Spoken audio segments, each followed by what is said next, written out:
بسم اللہ الرحمن الرحیم۔ آج 11 مارچ یہاں گلف میں پہلا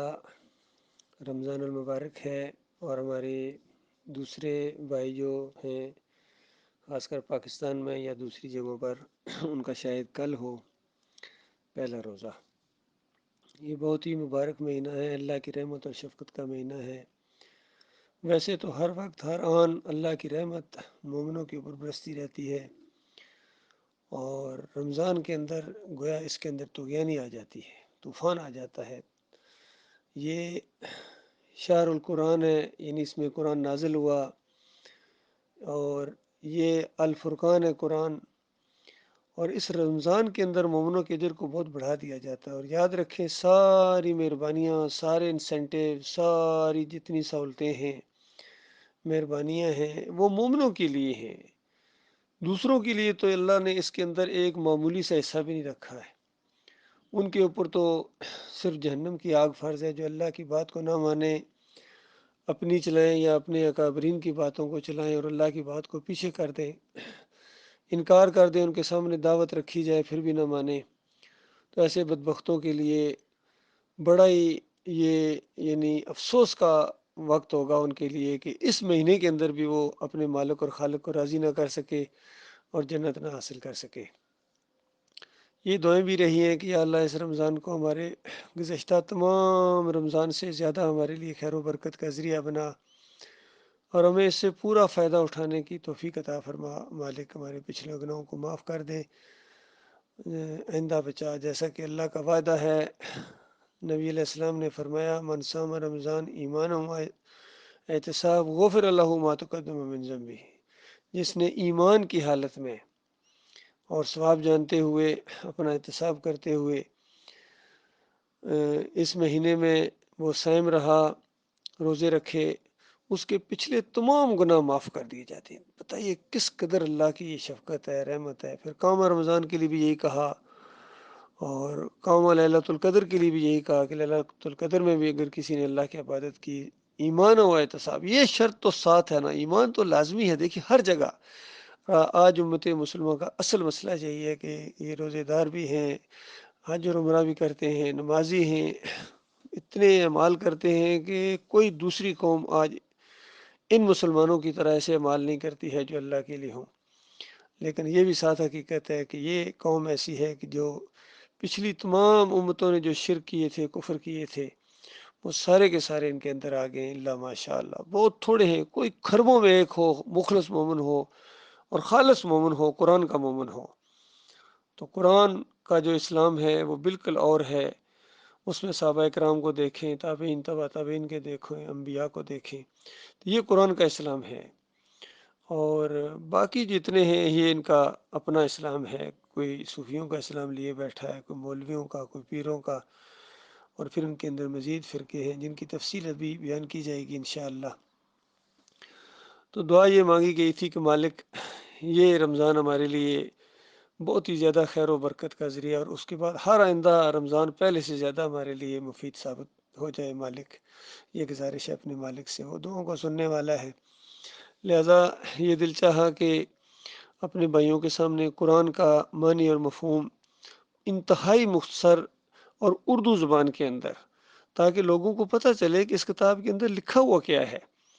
اور پھر وہ اس کے مطابق زندگی بسر کریں۔ پھر ان کی تبلیغ ہوگی، پھر ان کی زندگی ایمان کی زندگی ہوگی، اور ان کا جہاد ہوگا، اور ان کو اللہ تعالیٰ دنیا میں عزت عطا فرمائے گا،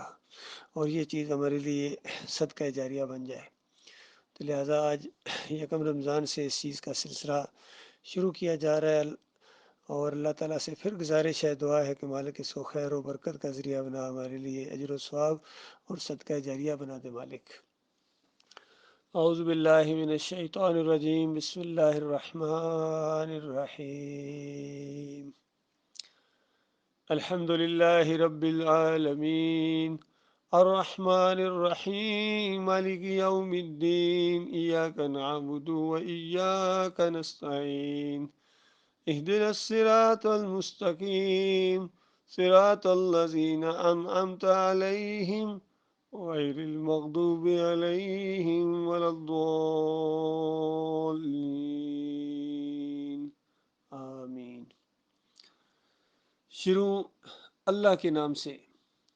جو بڑا مہربان نہایت رحم والا ہے. یعنی یہ جو بات شروع کی جا رہی ہے، یہ سلسلہ شروع کیا جا رہا ہے، جو بھی نیک کام شروع کیا جاتا ہے وہ اللہ کے نام سے جب شروع کیا جائے تو وہ خیر و برکت کا معاملہ ہوتا ہے اور ایمان کی یہ چیز ہے. اور اللہ کے علاوہ کسی اور کے نام کا اگر کوئی چیز شروع کر دی جائے، کسی کی بھی منت مانی جائے، کسی کو اس میں شامل کر دیا جائے، تو یہ بالکل اس کے ساتھ مقابلہ ہو جاتا ہے، شرک ہو جاتا ہے. سب تعریفیں اللہ رب العالمین کے لیے ہیں. جتنی بھی تعریف ہے، یعنی کسی چیز میں بھی اگر کوئی خوبی دیکھتے ہیں، خوبصورت چیز آپ کو لگتی ہے، پھول کو دیکھتے ہیں، کسی خوبصورت پرندے کو دیکھتے ہیں، کسی خوبصورت جانور کو دیکھتے ہیں، ہوا کے جھونکے کو محسوس کرتے ہیں، تو یہ کس کی خوبی ہے، کس کی حمد ہے، کس نے اس کو بنایا ہے؟ عطا خود آپ کا اپنا وجود. اگر آپ کو کوئی خوبی محسوس ہوتی ہے تو اللہ رب العالمین کی حمد ہے اس کے اندر، جو تمام مخلوقات کا پروردگار ہے. یعنی اللہ کے علاوہ جو بھی چیز ہے، پہاڑ ہیں، شجر ہیں، حجر ہیں، جاندار ہیں، بے جان ہیں، جو بھی ہیں، جو نظر آتی ہے مخلوق، جو نظر نہیں آتی ہے، نور کے بنے ہوئے ہوں یا خاکی مخلوق ہو یا آگ کے شعلے سے بنے ہوئی، اور اللہ کے پاس کیسی کیسی چیزیں ہیں، تو سب کا وہ پروردگار ہے، سب کا پالن ہار ہے، سب کا مالک ہے، اکیلا ہے. اور باقی ساری اس کی مخلوق ہے. مخلوق اپنے مالک کی برابری نہیں کر سکتے. ایسا سوچنا بھی بہت بڑا جرم ہے. یہ بہت بڑی جہالت ہوئی ہے انسانوں کی کہ اللہ کو چھوڑ کر انہوں نے اللہ کے بندوں کو اور مخلوق کو اور خاص کر ایسے لوگوں کو انہوں نے پوجا پکارا ہے جو توحید کی دعوت دیتے رہے، انبیاء، رسول، کتابیں جو اتری ہیں، اور شرک سے رد کرتے رہے، انہیں کو اللہ کا شریک بنا دیا. پھر اس سے زیادہ درختوں کو، سورج، چاند، ستاروں کو انہوں نے اللہ کے ساتھ شریک ٹھہرا دیا، ان کو پکارنا شروع کر دیا. اس انسان نے کتنا بڑا یہ ظالم ہے، کتنا بڑا یہ جاہل ہے، کتنی بیوقوفی اور اپنے ساتھ اس نے ظلم کیا ہے. پھر دہرایا گیا کہ دیکھو وہ اللہ وہ بڑا مہربان ہے، بہت ہی زیادہ مہربان ہے، انصاف کے دن کا حاکم ہے. یعنی جس طرح جج کوئی فیصلہ کرتا ہے، انصاف والا جج ہو، کس طرح وہ فیصلہ کرتا ہے. لیکن مالک جو اس پوری کائنات کا اکیلا مالک ہے اور فیصلے کا دن آنے والا ہے. یہ دنیا امتحان کی جگہ ہے، یہاں ہمیشہ آپ نے نہیں رہنا ہے. ہر ایک اپنی یہاں باری پوری کر کے جا رہے ہیں. جو بھی انسان مرتا ہے اس کی روح پر فرشتے لے جاتے ہیں. یہ دنیا میں جو امتحان اس نے کیا، دنیا آخرت کی کھیتی ہے. اس کی مثال دی گئی کہ جو کچھ آج بو گے کل قیامت کے دن کاٹو گے، اور قیامت کے دن جو فیصلہ ہونا ہے وہ اسی ایمان اور عقیدے کے اوپر ہونا ہے، توحید کے اوپر ہونا ہے. اور اللہ رب العالمین فیصلہ کرے گا اس دن. کوئی کسی کی چوں چراں وہاں سنی نہیں جا سکے گی. اور جس کسی کو اللہ تعالیٰ معاف کرنا چاہے گا، اس کے بارے میں جس کو کہے گا کہ اس کی سفارش کرو، تو وہ سفارش اس انداز سے تو ہے، لیکن کوئی اپنی طرف سے سفارش کرے، اپنی طرف سے وہاں کہ میرے مرید تو لازمی جنت جائیں گے، میرے مریدوں کو کچھ نہ کہنا، اس انداز سے کسی کی جرت، اس کا نام تو لو. کوئی بھی نہیں ہے اس طرح. وہ سارا کا سارا اختیار جو ہے وہ اللہ رب العالمین کے ہاتھ میں ہوگا، اور کوئی اس دن بول نہ سکے گا. اور کوئی انسان، کوئی جان، کوئی چیز کسی دوسری کی ذرہ برابر کام نہیں آئے گی اس دن. فرمایا اس طرح دعا مانگو اے پروردگار ہمارے مالک، ہم تیری ہی عبادت کرتے ہیں اور تجھ ہی سے مدد مانگتے ہیں. یہ بنیادی نقطہ ہے. اصل میں پورا قرآن اسی کی تفسیر ہے. گویا یہ پہلی کڑاکے کی توحید کی آیت آئی ہے، ایمان خالص کی بات یہاں بتائی گئی ہے. بندوں کا اللہ کے ساتھ تعلق مضبوط اور جوڑنے والا یہ جو ایک معاملہ سامنے آیا ہے، یہ کتنا ہی خوبصورت اور کتنا ہی حسین ہے. یہ اللہ کا سکھایا ہوا ہے. اور کس قدر بدبخت اور فریبکار اور جھوٹے ہیں وہ لوگ جو اس بندھن کو توڑتے ہیں اور جھوٹ بولتے ہیں.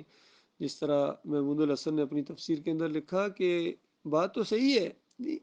لیکن اللہ کے مقبول بندوں کو خالص واسطہ رحمت الہی سمجھ کر اگر پکارا جائے تو یہ بھی اسی کے اندر آتا ہے. یہ بھی گویا اللہ ہی کو پکارنا ہے. یعنی اگر مقبول بندے ہوں، یعنی یا رسول مدد کہہ دیا جائے اور یا علی مدد کہہ دیا جائے، تو یہ بھی ایاک نعبد و ایاک نستعین نہیں ہے. اندازہ لگاؤ، اس سے بڑا فراڈ میں کہتا ہوں اس زمین کے اوپر کسی انسان نے کسی انسان کو نہیں دیا ہوگا. اتنا بڑا فراڈ. پھر اسی طرح اشرف علی تھانوی صاحب کہتے ہیں کہ اللہ کے جو بندے ان کو نبی کا بندہ کہا جا سکتا ہے. محمد حنیف کہتے ہیں یوسف علیہ السلام کو جو سجدہ کیا پورے خاندان نے، یہ گویا اللہ ہی کو سجدہ تھا. اس طرح فریب کاروں نے قرآن کی دعوت کا رخ موڑ دیا، بدلی کر دیا انہوں نے. تو بالکل یہ سارے کے سارے جھوٹے ہیں۔ اور کیا اللہ آپ سے اتنا بھی مطالبہ نہ کرتا کہ اتنی بات تم کہہ دو کہ اللہ کی بات سچی اور ان مولویوں کی بات جھوٹی۔ ان مفسرین نے بہت ہی ظلم ڈھایا ہے انسانوں کے اوپر اور اپنے اوپر۔ اسی وجہ سے یہ سلسلہ بھی شروع کیا جا رہا ہے تاکہ ان مفسرین نے جو شرک کے انجیکشن دیے اس قرآن کے اندر ان کا بھی آپ کو ساتھ ساتھ بتایا جائے تاکہ آپ ان سے بچیں۔ اور یہ اس دور کے یعنی قرآن کا راستہ روکنے والے لوگ ہیں، ان سے آپ کو جان چھڑانا لازمی ہے۔ اللہ آپ سے یہی مطالبہ کرتا ہے، اس کو کفر بالطاغوت کہتے ہیں۔ اللہ کی بات سامنے آ جائے اور پھر اللہ کے مقابلے میں کسی اور کی بات سامنے آ جائے تو اگر کسی مقابلے میں کسی کی بات کو مانا تو یہ گویا اس کو رب ماننا ہے، یہ شرک ہے بہت بڑا۔ اسی لیے اللہ سے دعا مانگتے ہیں مومن ایماندار، یہ دعا اللہ ہی کی سکھائی ہوئی ہے کہ اے اللہ ہم کو سیدھے راستے پر چلا۔ یہ انسان کی سب سے بڑی ضرورت ہے کہ وہ سیدھے راستے پر چلے، صراط مستقیم پر چلے۔ سوچو میرے بھائیوں، اگر دنیا میں کسی کو 1000 کروڑ سال بھی بادشاہی مل گئی اور وہ سیدھے راستے پر نہیں ہے، اس کے بعد ہمیشہ کی آگ میں چلا جائے گا، تو کیا اس نے پایا؟ تو سیدھے راستے پر اگر کوئی چلا ہے جس کو اللہ سیدھا راستہ کہتا ہے، تو اس کے بعد اگر دنیا اس کی پریشانیوں میں بھی گزری ہے تب بھی چند دنوں کا معاملہ ہے، اس کے بعد ہمیشہ ہمیشہ کی بادشاہی کا تاج اس کو پہنایا جائے گا۔ یہ انسان کی سب سے بڑی ضرورت ہے، اللہ سے زیادہ اس بات کو کون جاننے والا ہے؟ اس لیے مالک نے یہ چیز سکھائی کہ دیکھو میرے سے مانگو اور یہ مانگو، کہیں کوئی اور چیز نہ، باقی چیزیں بعد میں ہیں، لیکن سب سے بڑی اور سب سے پہلے جو مانگنے والی چیز ہے تمہارے مالک اور خالق سے، وہ یہ ہے کہ میں صراط مستقیم پر چلا،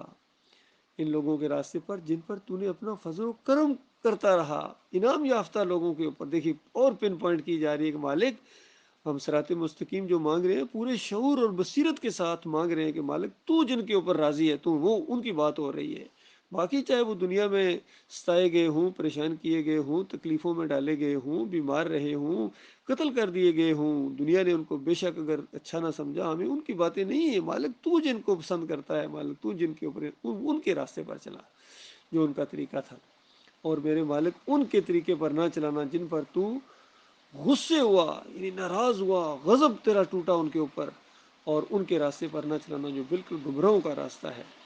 اس کی تفسیر میں یہ آیا ہے کہ یہ جو غضب جن پر ٹوٹا یہ یہود ہیں، اور جو گمراہ ہو گئے یہ نصارہ ہیں۔ آج یہ مسلمان بھی یقین کریں فرقوں کے اندر بٹنے کے بعد پوری طرح ان گمراہ لوگوں کے طریقے پر چل پڑے، اور نبی علیہ السلام کی اس میں پیشن گوئی بھی تھی۔ اللہ تعالیٰ نے بتایا تھا نبی علیہ السلام کے ذریعے کہ یہ بعد والے بھی بالکل اسی روش کے اوپر چلیں گے جو یہود و نصارہ کا انداز تھا۔ آج یہ فرقوں میں بٹ گئے اور قبروں کی یہ پوجا کرتے ہیں، گنبد کی پوجا کرتے، گنبد ان کے دماغوں کے اندر چلا گیا، گنبد کو شرک ہی نہیں کہتے، اندازہ لگائیے۔ اور مورتیوں کی شکل اختیار کر لی ان کے گنبدوں نے، مزاروں نے، عرس اور میلے کرتے ہیں، چادریں چڑھاتے ہیں اور ان کی نظر و نیاز کرتے ہیں۔ کوئی 11ویں سے خوش ہوتا ہے، کوئی 12ویں کا کیک کٹواتا ہے، کوئی چوریوں سے، کہیں تیل چڑھایا جاتا ہے، کہیں حلوے چڑھتے ہیں جا کے، اور عجیب و غریب ان کے نام انہوں نے رکھے ہیں۔ کوئی نکروڑے والی سرکار ہے، کوئی کریاں والی سرکار ہے، کوئی میاں تھوب ہے، کوئی بری کھری ہے، کوئی داتا صاحب ہے۔ اندازہ لے اللہ کے جو نام تھے ان کے اندر دے داتا صاحب ہے جی، کتنوں کو نام ہی کوئی نہیں اس کا آتا، کہتے ہیں داتا صاحب دینے والے ہیں جی۔ کیا ملتا ہے وہاں سے سوائے جہنم کی آگ کے؟ تمہیں کچھ بھی نہیں ملے گا، یا دھکے ملیں گے یا ذلت ملے گی جو دنیا کے اندر مل رہی ہے۔ تو لہٰذا ان مزاروں کی بندگی سے اور بتوں کی پوجا پاٹ سے، ان دیویوں کو یہ جتنے بھی جہاں جہاں تک یہ آواز پہنچے، چاہے انڈیا میں والے لوگوں کو، جس جس مذہب کے لوگوں کو، کرسچنز کو، یہودیوں کو، ہندوؤں کو، سکھوں کو، اور ان مسلمانوں کو، اور اس میں جن کے جتنے فرقے ہیں، بریلوی ہوں، دیوبندی ہوں، اہل حدیث ہوں، سلفی ہوں، جہاں جہاں تک یہ آواز پہنچے، بھائیو یقین کرو یہ بالکل تم صراط مستقیم پر نہیں ہو، تم الٹے راستے کے اوپر ہو، اور تمہارا جو یہ انجام ہے یہ جہنم کی آگ کے اندر ہمیشہ تمہیں وہاں جانا پڑے گا، واپسی نہیں ہے، وہ یاد رکھنا۔ یہ آج دنیا ہے، یہ موقع ملا ہے، اس کو گنوانا نہیں ہے، اور یہ موقع دوبارہ نہیں ملے گا۔ یہ سورہ فاتحہ ہے میرے بھائیوں، اور گویا یہ ایک دعا ہے، اور اس دعا کا جواب اللہ تعالیٰ نے پورے قرآن کی شکل میں ہمارے سامنے رکھ دیا ہے،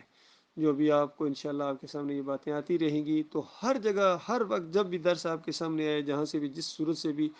اس پہلے درس کو آپ نے ذہن میں رکھنا ہے، کیونکہ یہ جہاں سے بھی کہیں کوئی چیز پڑھی جائے گی گویا اسی سورہ فاتحہ کا جواب ہے۔ آپ اللہ تعالیٰ سے ایک بات مانگ رہے ہیں، اب اللہ تعالیٰ گویا آپ سے یہ کہہ رہا ہے کہ اب یہ کہو، تب یہ تم صراط مستقیم پر ہو۔ اس کی چھوٹی سی ایک مثال دے کے میں آگے بڑھوں گا۔ جس طرح ہر صلات کے اندر سورہ فاتحہ پڑھی جاتی ہے، ایک دعا ہے جو اللہ تعالیٰ سے مانگی جاتی ہے، اور پھر سورہ فاتحہ کے بعد کوئی بھی سورت پڑھتا ہے رکعت کے اندر، مثال کے طور پر کل ہو اللہ احد پڑھتے ہیں، تو اس کا مطلب یہ ہے کہ آپ نے صراط مستقیم مانگی ہے، اب تمہیں کہنا پڑے گا، کہو اس بات کو، اعلان کرو اس بات کو کہ اللہ اکیلا ہے، کل ہو اللہ احد، اللہ الصمد، وہ بے نیاز ہے، لم یلد ولم یولد، نہ اس نے کسی کو جنا ہے نہ وہ کسی سے جنا گیا ہے، کوئی اس کی برابری کرنے والا نہیں، کوئی اس کی ذات کا ٹکڑا نہیں ہے، نور کا ٹکڑا نہیں ہے، کوئی اس کے مد مقابل نہیں ہے۔ تو گویا دیکھا کیسا ربط ہے قرآن کی ہر صورت کا، ہر آیت کا اس صورت کے ساتھ۔ اسی طریقے سے اگر کوئی دوسری رکعت میں پڑھتا ہے کل یا ایھا الکافرون، تو گویا آپ اللہ سے جب صراط مستقیم مانگ رہے ہیں تو اس کے بعد آمین کہنے کے بعد اللہ تعالیٰ آپ سے کہہ رہا ہے گویا کہ کہو، اب صراط مستقیم چاہتے ہو نا، سیدھا راستہ، پھر کہو، تمہیں اعلان کرنا پڑے گا ان کافروں کے، جتنے بھی کافر ہیں جو اللہ کے علاوہ دوسری چیزوں کو پوجتے ہیں، پکارتے ہیں، نظر و نیاز کرتے ہیں، ان کو کافر کہنا پڑے گا، چونکہ یہ اس راستے پر نہیں ہے جو اللہ کا پسندیدہ راستہ ہے۔ بار بار ان کو کہو کہ میں ان کی عبادت نہیں کرتا ہوں، پوجتا نہیں ہوں، عرس اور میلے میں نہیں کرتا ہوں، پکارے نہیں لگاتا ہوں، یا علی مدد کی، یا رسول مدد کی، یا غوث مدد کی، اور جن جن کی تم بندگی کرتے ہو، نظر و نیاز کرتے ہو، واسطے، وسیلے، بے حرمتے، بے حقے، فلاں جو کچھ کہ تو میں نہیں کرتا ہوں، میرے میں اور تمہارے درمیان میں فرق ہے، مومن میں اور کافر میں فرق ہوتا ہے۔ کافر جو ہوتے ہیں وہ ان چیزوں کو پوجتے ہیں، پکارتے ہیں جو زمین کے اوپر ہیں، اور مومن صرف عرش کے اوپر جو مالک ہے پوری کا، صرف اس کو پکارتا ہے، اور براہ راست پکارتا ہے یہ یقین اور عقیدہ رکھتے ہوئے کہ میرا مالک ایک ایک لمحے سے واقف ہے، دل کے وسوسے کو جاننے والا ہے، اپنے علم اور قدرت کے لحاظ سے ہر چیز سے زیادہ میرے قریب ہے، عرش پر ہو مستوی ہوتے ہوئے بھی پوری کائنات کا نظام چلا رہا ہے۔ تو یہ فرق ہے مومن میں اور کافر میں۔ تو اس طریقے سے یہ سورہ کا آغاز ہو رہا ہے، سورہ البقرہ کا، اللہ کے نام سے جو بڑا ہی مہربان اور نہایت رحم کرنے والا ہے۔ دیکھیے بار بار یہ آیت آپ کے سامنے آئے گی، ہر سورت سے پہلے یہ آیت آئے گی سوائے سورہ توبہ کی، اور سورہ توبہ میں اس وجہ سے نہیں کہ وہاں سورہ توبہ تو گویا ننگی تلوار بن کر آئی ہے کافروں کے لیے، مشرکوں کے لیے، عذاب کی ان کو بشارت دے رہی ہے کہ تمہارے لیے عذاب ہے، بہت سخت عذاب ہے۔ تو ظاہری بات ہے اس جگہ اللہ تعالیٰ نے اپنی مہربانی اور اپنی رحمت کو لکھا ہی نہیں، اندازہ لگائی، تو یہ اندازہ لگائی کتنا حکیمانہ کلام ہے۔ فرمایا الف لام میم، یہ کتاب، یعنی یہ وہ کتاب ہے، اس قرآن کی طرف کہا گیا ہے، اور لوح محفوظ میں بھی ہے، جو یہ وہ کتاب ہے، اس میں کچھ شک نہیں، ذرا برابر شک نہ کرنا، اس کتاب کے اندر بھی کوئی شک نہیں ہے، اور اس میں یہ بھی شک نہیں ہے کہ کہیں اللہ کے علاوہ کسی اور کی طرف سے تو نہیں ہے، یہ نبی علیہ السلام کی کوئی اپنی کتاب تو نہیں ہے، نہ نہ نہ نہ، یہ وہ کتاب ہے جس نے تمام انبیاء کی رہنمائی کی ہے، تمام انبیاء کی ہدایت کا ذریعہ بنی ہے جو کتاب، یہ وہ کتاب ہے، وہاں سے ہی ہر دور کے اندر چاہے تورات ہو، زبور ہو، انجیل ہو، صحیفے ہوں، اسی کے اندر سے اتارے گئے اور انبیاء کی رہنمائی کی گئی ہے، ہدایت کا ذریعہ بنائی گئی ہے، اور اسی کتاب کے ذریعے اللہ تعالیٰ نے قوموں کو اٹھایا ہے، عربوں کو جو عزت ملی تھی وہ اس کتاب کی وجہ سے ملی تھی، یاد کیجیے، یاد رکھیے گا۔ اور آج بھی اگر ہم اس کتاب کو اس طرح مانیں جس طرح اس کے ماننے کا حق ہے، تو یہ کتاب ہمیں دوبارہ اٹھائے گی، یقین کیجیے، اور یہ بات تو ہونی ہی ہونی ہے، یہ تو ہونی ہی ہونی ہے، یہ تو کوئی اس کا راستہ روک ہی نہیں سکتا، کیونکہ یہ کتاب اسی لیے نازل کی گئی ہے کہ اس کتاب کے ماننے والوں کو پوری دنیا کے اوپر غلبہ ہو، اور تمام ادھیان کو بالکل ان کی بساط لپیٹ دی جائے، یہ ہونا ہے، لازمی ہونا ہے، اس میں جو شک بھی کرے گا اس کا ایمان اس کتاب کے اوپر نہیں ہے۔ تو بتایا گیا اس میں ذرا برابر شک نہیں ہے، اور یہ بھی شک نہیں ہے کہ اللہ رب العالمین کی طرف سے ہے، اور یہ بھی ہے کہ یہ اللہ سے ڈرنے والوں کے لیے یہ رہنما کتاب ہے، جس طرح ابھی میں نے آپ کو بتایا کہ یہ رہنمائی کرتی ہے، یہ پیچھے نہیں چلتی ہے کسی کے، یاد رکھیے، یہ کسی نبی ولی، کسی شہید اور صدیق کے پیچھے نہیں چلتی ہے، بلکہ نبی کو بھی اس کتاب کے پیچھے چلنا پڑے گا، جس طرح کئی جگہ کہا گیا کہ لوگوں یہ بات سنو، کہ نبی علیہ السلام کے منہ سے نکلا گیا کہ میں جو میرے اوپر نازل کیا گیا ہے اس کی وجہ سے میں یہ بات کر رہا ہوں، اس کی وجہ سے میں ہدایت پا رہا ہوں، یہ ساری چیزیں اس طریقے سے بیان کی گئی۔ فرمایا یہ وہ مومن ہے جو غیب پر ایمان لاتے ہیں اور آداب کے ساتھ صلاۃ ادا کرتے ہیں، بہت ہی فرما بردار، جس طرح ایک دنیاوی لحاظ سے اگر ہلکی سی اس کی مثال دی جائے تو یہ غلام، فرما بردار غلام اپنے آقا کے سامنے کس طرح کھڑا ہوتا ہے، حالانکہ وہ عارضی غلام، عارضی آقا، لیکن حقیقی غلام اور حقیقی آقا کا جب معاملہ آ جائے تو پھر سوچو، پھر کس طرح ادب و احترام ہونا چاہیے، کس قدر دل کے اندر خشیت ہونی چاہیے، اپنے مالک سے پیار اور محبت ہونی چاہیے، بتائیے۔ تو اس انداز سے بتایا گیا کہ یہ وہ لوگ ہیں جو اس انداز سے اپنے مالک اور خالق کے سامنے کھڑے ہوتے ہیں، اور جو کچھ اللہ تعالیٰ نے ان کو عطا کیا ہوتا ہے، دیا ہوتا ہے، یعنی جو بھی مال ہے، علم ہے، وقت ہے، یہ اللہ کے راستے میں خرچ کرتے ہیں، یہ دین سے کماتے نہیں ہیں، یہ دین پر لگاتے ہیں، اور یہ ان کتابوں پر بھی ایمان رکھتے ہیں جو اس کتاب سے پہلے نازل ہوئی ہیں، تورات، زبور، انجیل، اور سب پر یہ ایمان لاتے ہیں اور آخرت کا یقین رکھتے ہیں، یعنی پیروی کے لیے یہ آخری کتاب ہے، پچھلی کتابوں میں تبدیلیاں ہو چکی ہیں، اور جن لوگوں نے اس میں گڑبڑ کی ہے، اس کو بدلا ہے، وہ اپنے انجام کو پہنچیں گے۔ اب آخری کتاب آ گئی، آخری شریعت آ گئی، آخری نبی محمد صلی اللہ علیہ وآلہ وسلم، حتیٰ کہ عیسیٰ ابن مریم کا بھی جب نزول ہوگا تو وہ بھی اسی شریعت کے پابند ہوں گے، اسی کتاب کے پیچھے چلیں گے، یاد رکھیے۔ یہ رہنما کتاب ہے۔ فرمایا یہی وہ لوگ ہیں جو اللہ کی طرف سے ہدایت پر ہیں اور یہی نجات پانے والے ہیں، یعنی جو بھی اس انداز سے ایمان لائے گا، شرک اور کفر کو چھوڑے گا، کفر پہ طاغوت کرے گا، ان گمراہ کرنے والوں سے بیزاری کا اعلان کرے گا، ان کے پاس جا کے نہیں بیٹھنا ہے، یہ دین نہیں سکھائیں گے، یہ تمہیں پھر کافر بنائیں گے اگر ان کے پاس پھر جا کے بیٹھے۔ اس طرح اس کتاب نے رہنمائی فرمائی۔ دیکھی کتنا بڑا نقطہ اس کتاب نے بتایا کہ دیکھو ان مولویوں اور پیروں کے پاس جا کر اگر بیٹھو گے، ان کی محفلوں میں ان کی درس اٹینڈ کرو گے، چاہے کتنی سہانا انداز سے یہ ان کی قرت ہو، ان کی تقریریں ہوں، لیکن ایسا شرک کا انجیکشن تمہارے اندر دیں گے، تمہیں اپنے سے زیادہ اللہ کا دشمن بنا دیں گے، اور پھر ہمیشہ ہمیشہ ان کے ساتھ آگ کے اندر رہنا پڑے گا۔ جو بھی یہ لوگ انداز اختیار کریں، ایسے سارے لوگوں کے لیے بتایا، اولئک علی ھدی من ربہم واولئک ھم المفلحون، ایسے سارے لوگ جو ہیں یہ ہدایت پر ہیں اللہ تعالیٰ کی طرف سے، اور یہی جو ہیں یہ فلاح پانے والے ہیں، کامیابی ان کے حصے میں، اس زندگی کے امتحان میں یہ کامیاب رہیں گے۔ اور جو لوگ کافر ہیں، یعنی نہیں مانتے، انہیں تم نصیحت کرو یا نہ کرو، ان کے لیے بالکل برابر ہے، ایمان نہیں لاتے ہیں، جتنا مرضی ان کو سمجھاؤ کہ داتا اللہ ہے، دستگیر اللہ ہے، رکوع اور سجدے کے لائق صرف اللہ ہے، کوئی نبی ولی جو ہے نا یہ رکوع اور سجدہ کسی اور کو نہیں کیا کرتا تھا، تو اس انداز سے کبھی ان کے اوپر اثر نہیں ہوتا ہے، جو مرضی ان کو کہو، لیکن ویسے کرو، سالوں بیت جائیں گے ان کے ساتھ، یقین کیجئے، لیکن یہ حضرت صاحب ماننے کے لیے تیار نہیں، علامہ صاحب ماننے کے لیے تیار نہیں، مفتی صاحب ماننے کے لیے تیار نہیں، برابر ہے بالکل، نصیحت ان کو کرو یا نہ کرو، ان کے لیے بالکل برابر، ایمان نہیں لاتے ہیں، اور وجہ یہ مالک فرماتا ہے اللہ نے ان کے دلوں اور کانوں پر مہر لگا دی ہے۔ دیکھیے میرے بھائیو، یہ بھی آپ کو آواز آ رہی ہوگی باہر، کتنی تیز بارش ہونا شروع ہوگی، اللہ کی رحمت گویا ایسا لگتا ہے جوش میں آ گئی ہے، اس کی آوازیں بھی آپ کو آ رہی ہوں گی، اور یہ پہلا رمضان ہے اور مالک کی رحمت کس طرح جوش کے اندر آئی ہوئی ہے، اپنے مومن بندوں کے اوپر برس رہی ہے، اور اس میں رحمت کو محسوس کیا جا رہا ہے کہ واقعی مالک بہت ہی رحیم ہے، بہت ہی کریم ہے، ارحم الراحمین ہے، اور وہ اس کے وعدے سچے ہیں، اس کا دین سچا ہے، اور یہ اس کا احسان ہوا ہے کہ مالک نے ہمیں ایمان کی طرف رہنمائی فرمائی ہے۔ اگر مالک نہ چاہتا تو ہم اسی طرح ان گمراہ لوگوں کی طرح ہوتے، اور مالک نے ایسا انتخاب کیا ہے، چنا ہے، ہم سلیکٹڈ لوگ ہیں الحمدللہ، بائی نیم مالک نے چنا ہے اپنے دین کی سربلندی کے لیے، اور یہ مومنوں کی جماعت قائم ہوئی ہے اس دور کے اندر،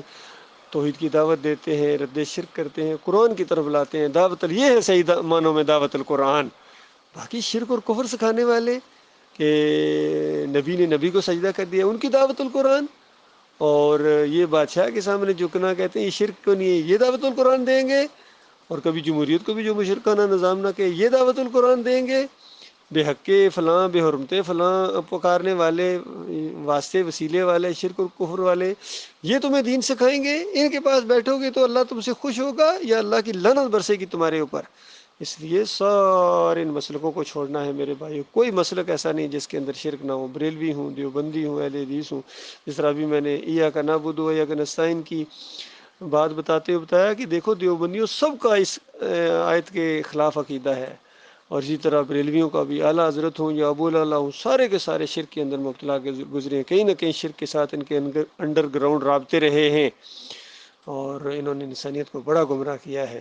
لہٰذا میرے پیارے بھائیوں، اس ایمان کی طرف آ جاؤ۔ آج اس کا آغاز ہے، اس کے بعد انشاءاللہ اس کا سلسلہ یہ جاری رکھا جائے گا۔ اور یہاں یہ میں بتا رہا تھا کہ ان کے دلوں پر گویا اللہ تعالیٰ نے موریں لگا دی، ٹھپے لگا دی، اس وجہ سے ان کی طرف یہ سمجھ میں نہیں آ رہا ہے،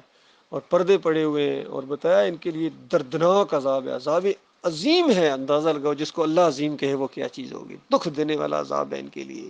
چند دنوں کا یہ معاملہ ہے، اس کے بعد جب خالی ہاتھ جائیں گے، ایمان سے خالی، یہ حاجی، یہ زکاتی اور یہ روزے دار اور یہ عمرہ اور حج کرنے والے اور جہاد کرنے والے اور تبلیغیں کرنے والے اور تقریریں کرنے والے، جب ایمان کے اندر شرک کا ثابت ہو جائے گا تو اس کے بعد بتاؤ کتنا ان کو دکھ ہوگا، کتنا ذلت کا عذاب ان کو دیا جائے گا۔ اور پھر اپنے ساتھ اپنے بیوی بچوں کو جو لے جائے، اپنے رشتہ داروں کو جو لے جائے، اپنی قوم کو جو لے جائے، اور ان کے اکابرین بھی وہیں ہوں گے، ان کے جتنے علماء ہیں، مشائخ ہیں، پیر ہیں، مولوی ہیں، ان کے سیاسی لیڈر ہیں اور عسکری لیڈر ہیں، سارے کے سارے وہیں ہوں گے، کوئی بھی نہیں بچے گا، کیونکہ جس کے بھی عقیدے کے اندر خرابی ہوگی وہ جنت نہیں جا سکتا ہے۔ اللہ تعالیٰ غور و فکر کرنے کی توفیق عطا فرمائے۔ مالک اپنی رحمت کے صدقے، اپنی شفقت کے صدقے ہمارے اوپر اسی طرح مالک رحمت کی بارش برساتا رہے دنیا اور آخرت کے اندر۔ اللہ سے بڑی امیدیں ہیں، بہت ہی مہربان رب ہے ہمارا، اور اللہ تعالیٰ ہر خیر اور خوبی ہمارے ساتھ لگا دے۔ مالک ایسے لوگوں کی محبت ہمارے دلوں میں پیدا کرے، اور ہمارے دل میں ان کی جو اپنے مالک سے محبت کرتے ہیں، مخلص لوگوں کا رخ مالک ہماری طرف کر دے، باصلاحیت ہوں، مخلص ہوں، فراڈیے نہ ہوں، انتشاری نہ ہوں، مومنوں کے اوپر الزامات لگانے والے نہ ہوں، تکلیفیں دینے والے نہ ہوں، بلکہ مخلص مومن ہوں۔ ہم اللہ کے لیے ایک دوسرے سے محبت کریں، اور اللہ ہی کی وجہ سے ہم دوسروں سے نفرت کریں۔ کبھی جب سختی کئی دفعہ ہو جاتی ہے تو اسی وجہ سے ہم اللہ کی وجہ سے کرتے ہیں میرے بھائیوں، اور یہ ایمانداروں کی خوبی ہے، ایک صفت ہے مومنوں کی، رحماء بینہم اشد علی الکفار، وہ ہلکا ہے یاراں تو بے ریشم کی طرح نرم، وہ مار کا حق و باطل تو فولاد ہے مومن۔ اسی لیے ان کے لیے ساتھ سختی کی جاتی ہے، منافقین کے ساتھ خاص کر کبھی، جو اللہ کا راستہ روکتے ہیں۔ اور جو مخلص مومن ہیں وہ تو ہمارے سروں کے تاج ہیں، گویا وہ سواری کریں ہم رکاب تھامیں، ہمارے پیارے بھائی ہیں، بہت ہی محترم ہیں، چاہے پڑھے لکھے ہیں، چاہے ان پڑھ ہیں، چاہے امیر ہیں، چاہے غریب ہیں، چاہے خوبصورت ہیں، چاہے بدصورت ہیں، جو بھی ہیں، جس علاقے کے، مکی ہیں یا مدنی ہیں یا فرانس کے ہیں یا انگلینڈ کے ہیں یا امریکہ کے ہیں یا انڈیا کے ہیں یا پاکستان کے ہیں یا لاہور کے ہیں، کراچی، جس جگہ کے بھی ہیں، جو مخلص مومن ہیں وہ ہمارے بھائی ہیں، ہمارے خونی رشتوں سے زیادہ پیار ہے ان کے ساتھ، یقین کرو، ہمارے مومن بھائی جو ہیں۔ اور جو ایمان ان کا اگر صحیح نہیں ہے، ان کافروں مشرکوں کو اپنا امام مانتے ہیں، لیڈر مانتے ہیں، ان کے پیچھے نمازیں پڑھتے ہیں، کتنے کہتے ہیں بھائی ہم ویسے تو نہیں پڑھتے، بس عید پڑھ لیتے ہیں جا کے، اچھا تو ان کو اپنا امام ماننا، ان کو لیڈر ماننا، ان کو یہ بالکل فریبکاری ہے۔ ایسے لوگوں سے ہمارا کوئی تعلق نہیں ہے، یہ ہمارے مومن بھائی نہیں ہیں، یاد رکھیے، جن کی ہمدردیاں کافروں کے ساتھ، مشرکوں کے ساتھ اور فریبکاروں کے ساتھ ہوں، جب کبھی بات چیت ہوتی ہے تو ان کی طرف سائڈ لیتے ہیں، اپنے مومن بھائیوں کی ٹانگیں کھینچتے ہیں جہاں بھی ان کو موقع ملتا ہے۔ یہ منافق قسم کے لوگ ہیں، اللہ تعالیٰ ان سے اپنی پناہ میں رکھے۔ اقول قولی ھذا استغفر اللہ لی ولکم ولسائر المسلمین۔